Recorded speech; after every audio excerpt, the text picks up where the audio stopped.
Welcome to the Geekcentric podcast, and welcome to our spoiler-free review for Netflix's The Gray Man. You sure you're all right? Yeah, just another Thursday.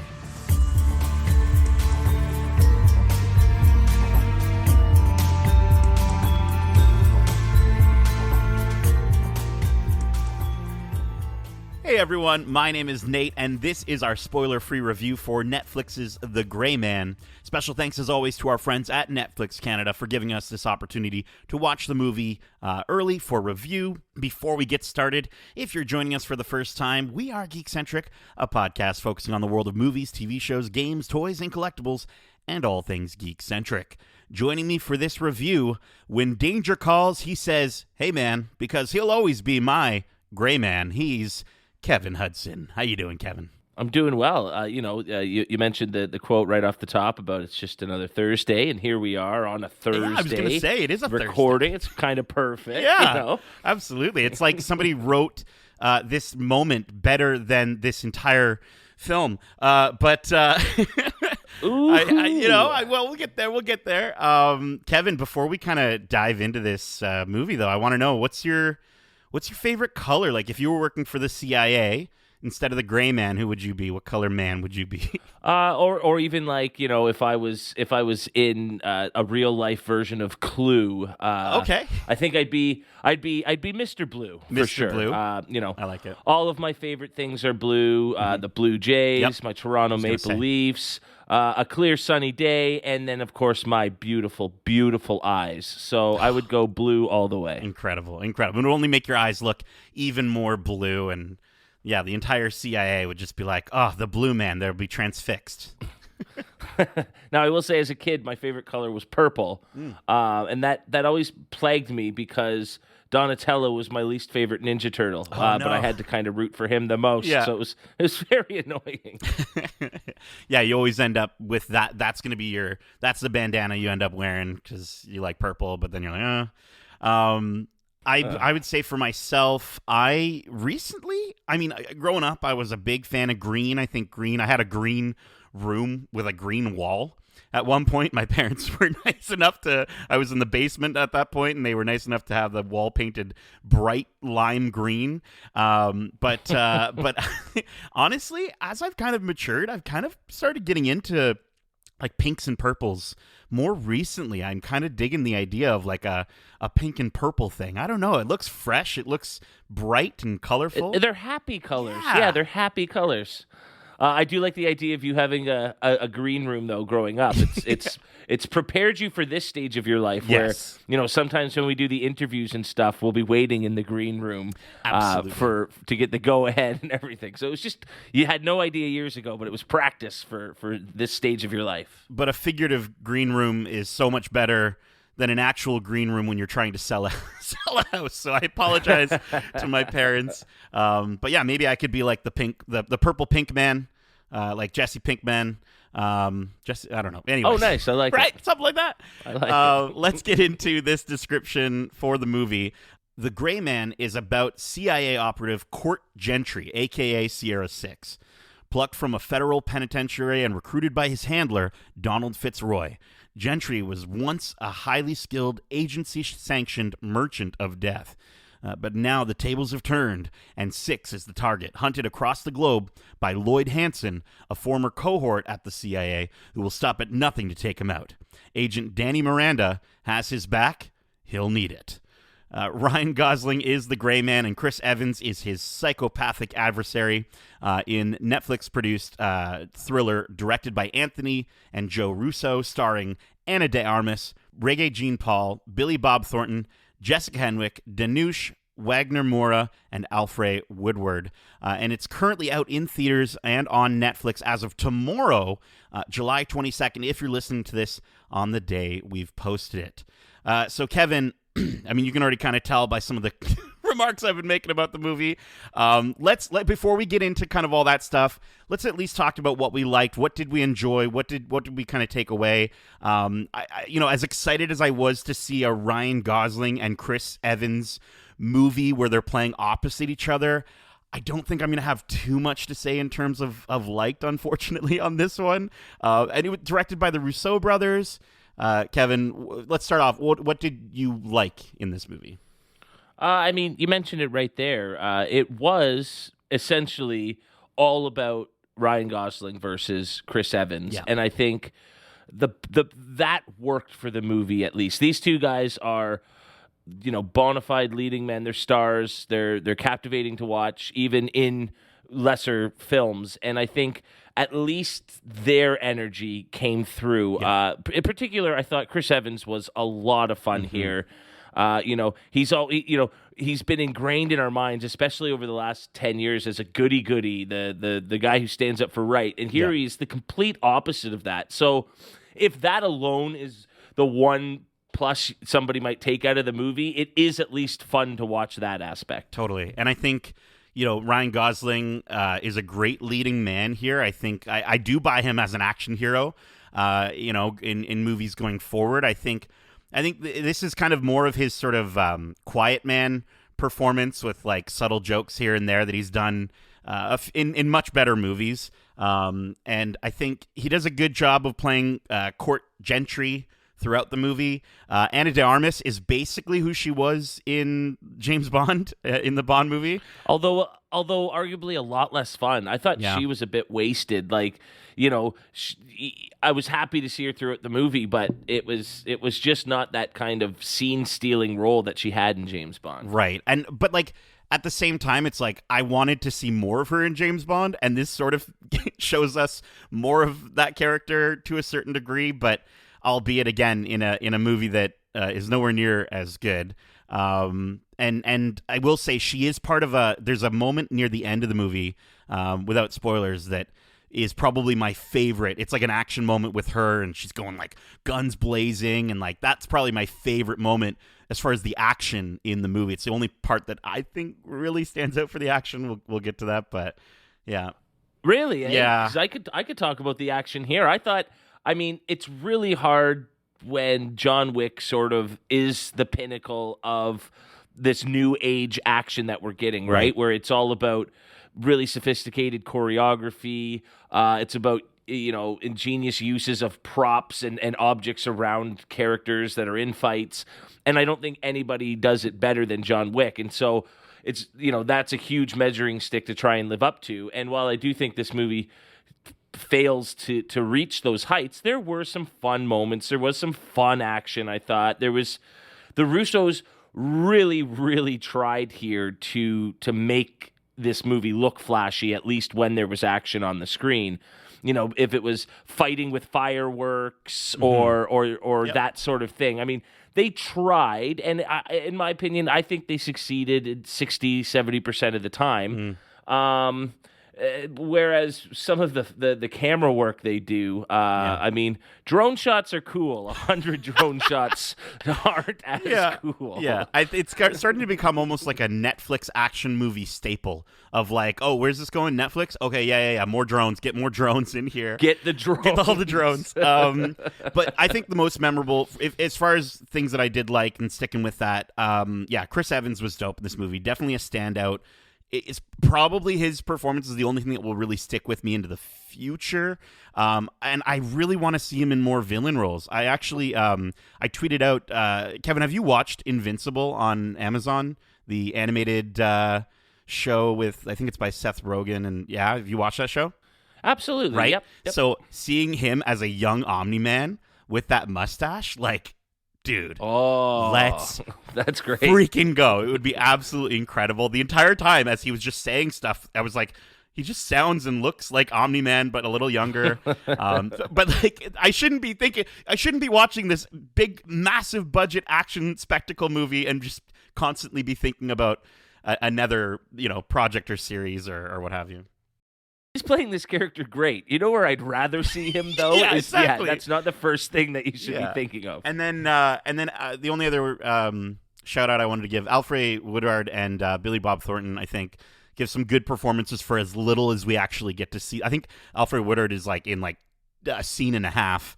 But for as little as we do get to see them, I think they do get some great moments. I think Billy Bob Thornton in the car, for that scene, I think he did his Billy Bob Thornton thing and it worked well. And it wasn't anything like these are the best performances that I've ever seen by them, but they were great for what we got. Yeah, I mean, Billy Bob did the most with what he could here. I mean, there's a great interrogation scene with him. Although he's where de-aged. he has some fun with it, clearly. He's very de-aged in it. Did you notice that? I didn't actually notice that, no. Yeah, it looks interesting. His hair, definitely a good Just for Men's job right there. And I mean, I do think even Julia Butters, who I only really know from Once Upon a Time in Hollywood, where she's absolutely incredible. I think she could have got a Best Supporting nom just for her one scene in that movie. But she's good here, and I think she works. She does a good job of bringing out a little personality in Gosling's character where it's otherwise a little lacking. I mean, I know that's intentional, but it does sort of. She is a great she brings out the other side of that character in a really good way. And there's a moment, sort of halfway through, or not even halfway, but it's half an hour into the movie, where we do get to see a little bit into the history between him and her character. And I kind of was hoping that was the direction the movie was kind of going to go, that was going to be sort of the through line. But she, again, for as good a job as she did in this movie, we also don't get to see a ton of her and their relationship. Again, as you said, it was really mostly about Ryan Gosling and Chris Evans' characters just going head to head. But let's get into maybe some of the problems that we have with the movie. I think, honestly, this movie is an action movie to its own fault. I think there's so many action scenes that they start to blend together, and then that doesn't allow any of the moments to really be stand out. Again, I think I really enjoyed seeing, Ana de Armas's Danny run around like guns blazing. Like, that was a cool thing to see, but I could have also seen that in another movie, right? Like, there's nothing about this movie in terms of all of these different moments that really stand out, which sucks because there's some great performances as we mentioned, but the movie is just paced in a way that doesn't really let me care about anyone or anything that's happening in the movie, and we don't really get to spend enough time with the characters to fully understand their motivations. There's so much unnecessary exposition, and like, we're told a lot about these characters from about their past from the characters themselves. But we don't actually get to see it like played. Like, we don't actually get to see what their past actually is. And I'd rather see it instead of them telling me. I don't know, man. I feel like there was so much that they tried to stuff in this movie because it was a book. And I feel like there was a lot of moments where maybe the brothers were looking at this like, oh, well, we have to include that part, or we have to include this aspect about their past together and the fact that these CIA agents were all together in the past at some point, but we don't have time to show it because we have to show 900 different giant graphics on screen saying where we are in the world 18 times throughout the movie, and that's where the budget goes. And I don't know, man, it felt so blurry. That was kind of my biggest problem, is just like it felt blurry. I mean, I can sort of see that. I mean, this is an action movie, and so that kind of has to be the principal driving force. For sure. I mean, I think what hurts the, becoming attached emotionally to the plot is that while Chris Evans is sort of the main attraction here and the main bad guy, he's still just working for somebody else. Yeah. And that character, Carmichael, played by Regé-Jean Page, just didn't do it for me. It was in wrestling, there's this thing where, you get heat. As a bad guy, as a heel in wrestling, you get heat. And you want the crowd to hate you. You want them to boo you. But then there's another kind of heat. That's called go-away heat. And they're not booing you because you're doing a great job. It's because they just don't want to see you anymore. No. And so that guy, the character, Regé-Jean Page and his character Carmichael, that was go-away heat for me. I was just like, every time he was on screen, I was like, I don't like you. I don't care about you. You're not captivating. That just didn't sync with me at all. Well, it doesn't help that Jessica Henwick, who I think is great in most of what I see her in, just is kind of playing like practically the same character. Like, I get that they're kind of going off the dichotomy of like the good cop, bad cop kind of dichotomy with those characters, but it doesn't it just doesn't land. Like we barely don't even like we get more of Jessica Henwick's character than we do at a certain point of Carmichael of Regé-Jean Page's character, and so I'm just like, I don't know why both of them had to play this part or play this role, because it just felt like they got in the way of each other too much, and I didn't end up. You're right. Like, I didn't end up really rooting for either of them or caring for either of them, and just kind of felt like, again, another thing to add in. If this was just Lloyd Hansen, Chris Evans, like leading this charge, I think it would have been more. They would have had less to deal with, less backstory to talk about, and it might have been a little bit more of a simpler story. Yeah, you have him go rogue and have this own sort of vendetta against Six that he has to solve, and it's just his motivations. I think that would have worked a lot better because, as we've talked about, Chris Evans is so over the top here in the best ways, and it's funny because Ryan Gosling is almost over the top in the complete opposite way. Mm-hmm. He's not react. He's almost emotionless and reactionless in like the most dire of circumstances, and that works for the character. Yeah. And I found it kind of funny. Whereas the other two characters, Henwick and Page's characters, they're almost out of a more serious spy action thriller movie, and so they don't fit the right tone, and so they're bringing the sort of campy fun down a bit with their serious, very bland performances. So yeah, I agree. We could have done completely without those characters, and I think the movie would have been better for it. I think you mentioned the word bland, and I know the movie's called The Gray Man, so it's like that makes sense. But like, I feel like the look and the feel of the movie was kind of bland as well. You talked about earlier about like some of the shots and some of the moments. I think we kind of, as audiences, are at least critical audiences, are understanding of the fact that action spectacle and a lot of money pumped into something doesn't always equal standout visuals. Like there really weren't many visually interesting frames in this movie. Like I like to see, especially with a movie that's like, again, they're traveling all over the world. Show me some of these vistas. Show me some of these landscapes. Like, it just really didn't feel like I got to see a part of this movie where I was like, wow, that looks great. Except I would say there's one moment, I think, which might have been the strongest point as far as like the visual look of the movie is concerned, where we get to see Six carrying out a mission, actually at the beginning of the movie, where he's in China during a New Year's fireworks celebration. And I thought the colors, the lighting in that sequence, I thought that was fantastic. And I was like, okay, like, you've got my attention. But then after that, it just starts all blending together, and I can't really recall a single moment after that cinematically, like from a visual standpoint, all the way to the end of the movie. Like I didn't really, again, that final sequence maybe was kind of cool with again, we don't want to spoil anything, but the final big sequence I thought was okay, but I don't know, it just felt like they just gave up at a certain point and just started saying, okay, get these explosions in here, get these giant title cards in here, tell people we're in Croatia or whatever. I don't know. I mean, I wonder if all the different locales sort of works better in the book form, and you can sort of spend a bit of time describing what's around them and what's going on and how their environment is influencing the action. Whereas, like you said, that opening action sequence is bonkers, and it looks terrific, and it's vibrant, and it even has some of that John Wick-esque sort of, there's a hair clip used in pretty gruesome and effective ways by an assassin, and so yeah, I think that scene, and then mixed with the closing scene, like you mentioned. Now notice all those middle action scenes all take place during the day, and maybe that hurts a bit.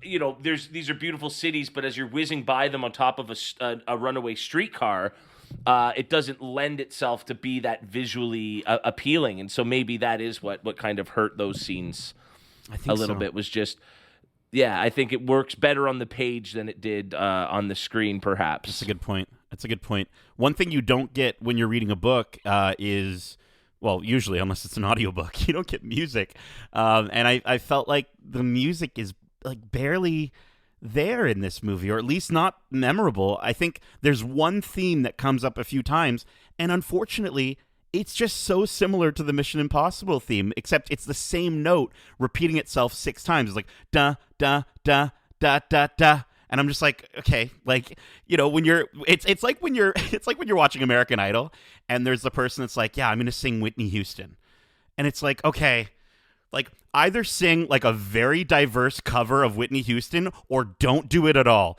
because the moment you get close to it, you'll fail, and you'll never exceed the original. So don't even try. And I'm just like, why would you put this in your movie that already looks so much like a bad version of Mission Impossible? Why would you do this? I don't know. That's such a good point. That's the kind of theme song you would use, their version of it, in a spoof of a Mission Impossible movie, you know?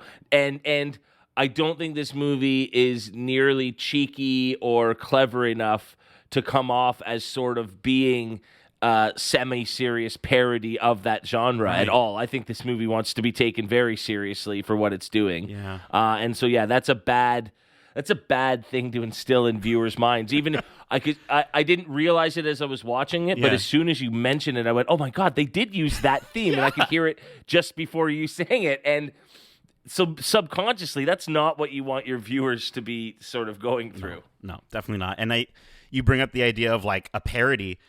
The jokes, I don't think really landed. I did get what you said about like with Ryan Gosling's like sort of quiet man, and he'll make a little quip every now and then that I was like, okay, yeah, but that's Ryan Gosling. Like, you'll get a better version of that in The Nice Guys, which, yes, is a much better movie. But like, I just felt like, I don't know, man. It's nothing really hit from a dialogue standpoint, and again, there was just so much exposition. I don't know. We're kind of going in circles. This review's getting a little blurry now. So let's get to our final thoughts. Which, listen, I'm going to put just as much thought into our rating scale of this as I feel like was put into this movie. So we're going to be rating this on a scale of 1 to 5 gray men. Kevin, why don't you kick us off? Ooh, Bud, that is a funny little indictment of this movie, that you usually take pride in your rating scale. So, I'm just I can appreciate that. I certainly think I enjoyed this movie a little bit more than you. Yep. I think with these Netflix movies, I'm coming in going, if I get 1 or 2 of these a month as part of my subscription that I'm already going to have, I think it's perfectly fine. Sure.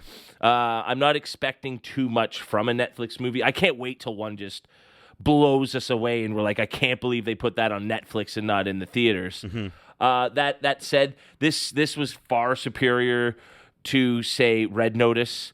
And I even think it's right on the same level for me as an Adam Project, where it's perfectly serviceable, and because I didn't pay $18 to go see it in the theater, I'm not gonna hold it to too high of a standard. Again, if you like fun, quirky action, or creative action, violence, it's done better in other movies, obviously like John Wick. But I think there are some moments here that real diehard action fans can appreciate. And then if you're a big fan of Chris Evans and Ryan Gosling, you're going to get a little bit something different, especially from Chris Evans here. And I would say, that performance alone is worth checking out. Again, on a lazy Sunday afternoon when nothing else is on, and you got nothing else going. It's an easy breezy 2 hours or so. And so, yeah, I mean, again, I wasn't blown away by this, but I got kind of exactly what I was expecting, going in with pretty low expectations. There's some pretty clever kills.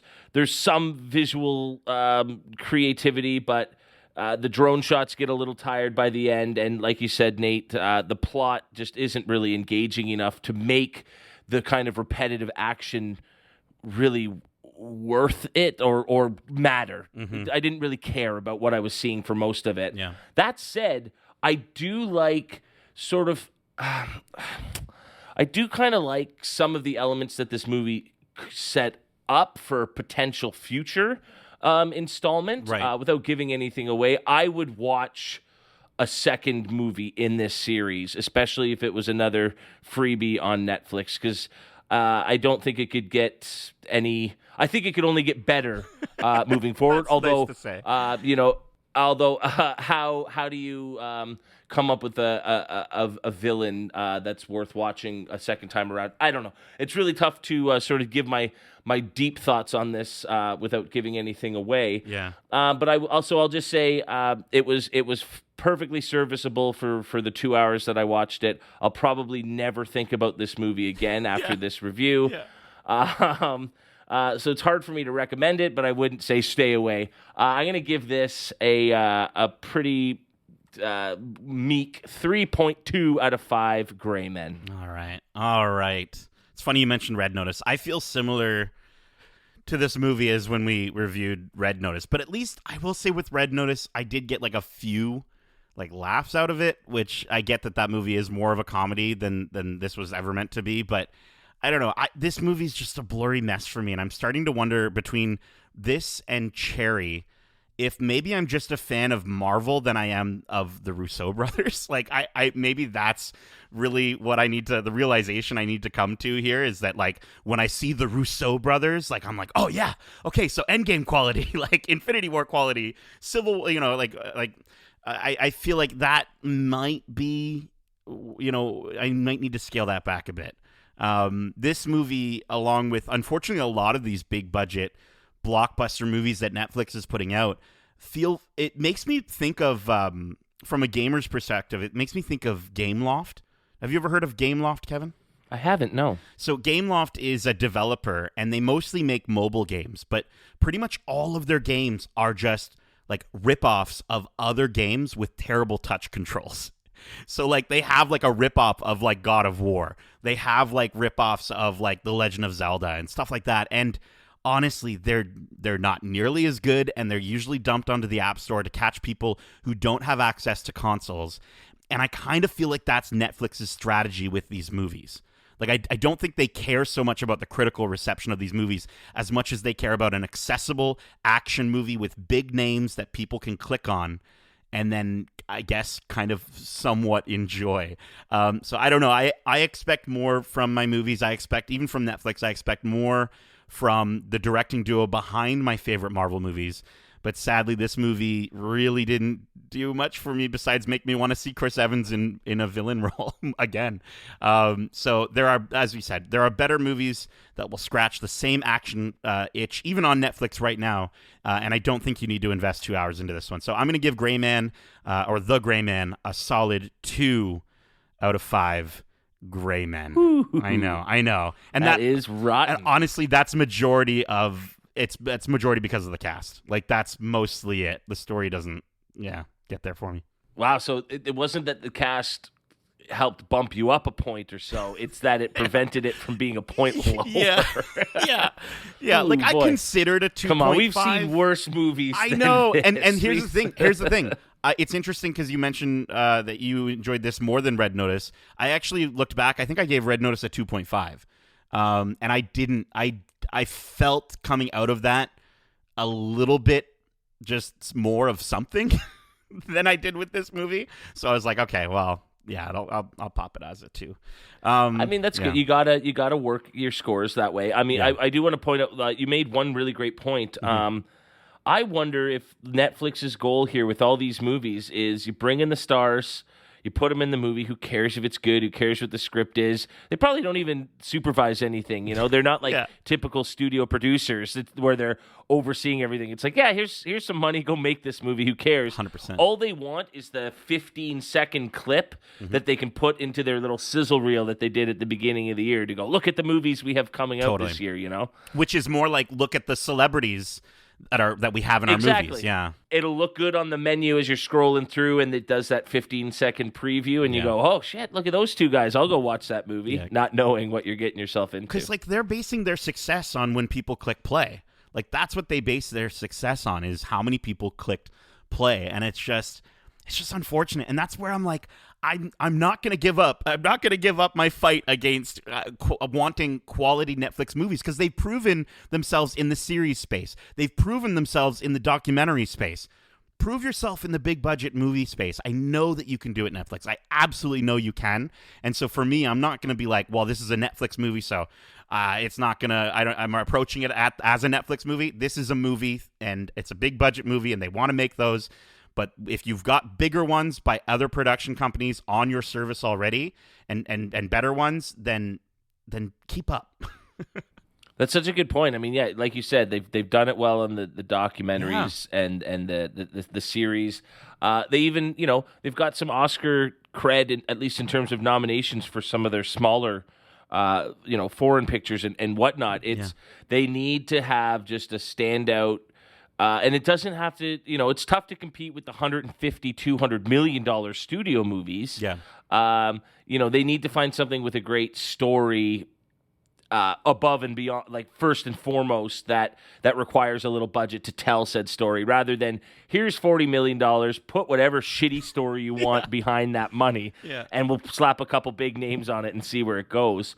I do want to say, I think there's a movie coming out next month with Jamie Foxx that might fit that role. It looks like it at least will be a lot of fun, and I'm sure we will do a similar style review for that early next month. Yeah, Day Shift. We'll see if that one's standing out from the trailers more than this one ever did for me. Yeah, and hopefully it's better than Project Power.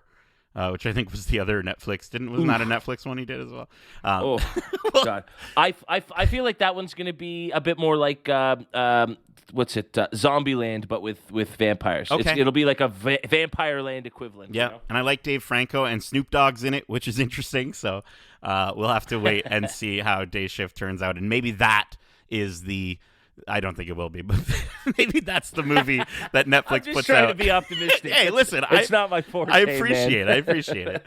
Well, that is it. We hope you enjoyed this spoiler-free review for Netflix's The Gray Man. And if you did, make sure to subscribe to us wherever you like to listen to podcasts. And if you want to write into the show with your thoughts on the shows or movies we cover, Kevin, can you let our listeners know how they can reach us? They can email us at wearegeekcentric@gmail.com. That's wearegeekcentric@gmail.com. Or if that's a little bit too gray for you, man, you can hit us up on Twitter at GeekcentricYT or on Instagram at WeAreGeekcentric. Keep in mind, we also have a ton of other... If that's too gray, man... Jesus. Keep in mind, we have a ton of other great episodes covering the latest in movies, TV shows, and games, including our spoiler-free and our spoiler-filled reviews for Marvel's Thor: Love and Thunder, where it was amazing. We all agreed with Kevin wholeheartedly. It was pretty incredible. We also... I did it, finally. He finally did it. We also have our spoiler-free review out now for Only Murders in the Building Season 2, Episodes 1 to 6, and our spoiler-filled discussion for Netflix's Stranger Things Season 4, Volume 2. We also have a ton of great interviews out now, with our most recent one where Justin interviewed Obi-Wan Kenobi's director, Deborah Chow, and Anakin Skywalker himself, Hayden Christensen. We've also recently just wrapped 2 watch clubs, one for Obi-Wan Kenobi and another one for Miss Marvel, and all those episodes of both those series are out now, and the watch clubs are out for them. So, if you want to watch the show, and if you haven't watched it yet, you tune in and you can follow along with our thoughts and predictions as you go along. Feel free to do so. And if you enjoy our watch clubs, well, listen, you won't have too long to wait, as we will have more watch clubs coming up, both for Andor and She-Hulk, coming out next month, along with maybe some interviews with some of the folks behind those projects. We have to wait and see.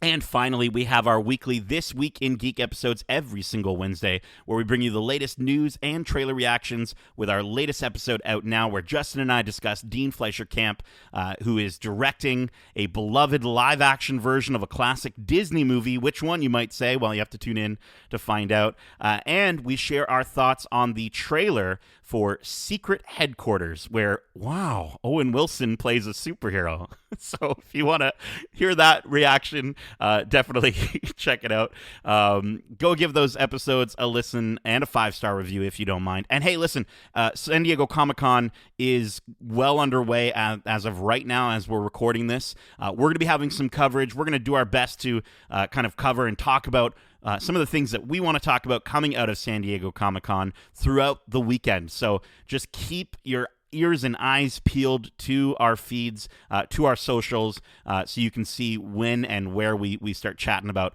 all the incredible things that I'm sure are currently being announced and are to be announced at San Diego Comic Con. Kevin, thank you so much for joining me for this review. And as we say, love ya. Get home safe, gray man. Jeez, I thought you were going to say gray home safe. I was like, I knew he was going to do something. All right, see, bye. Peace.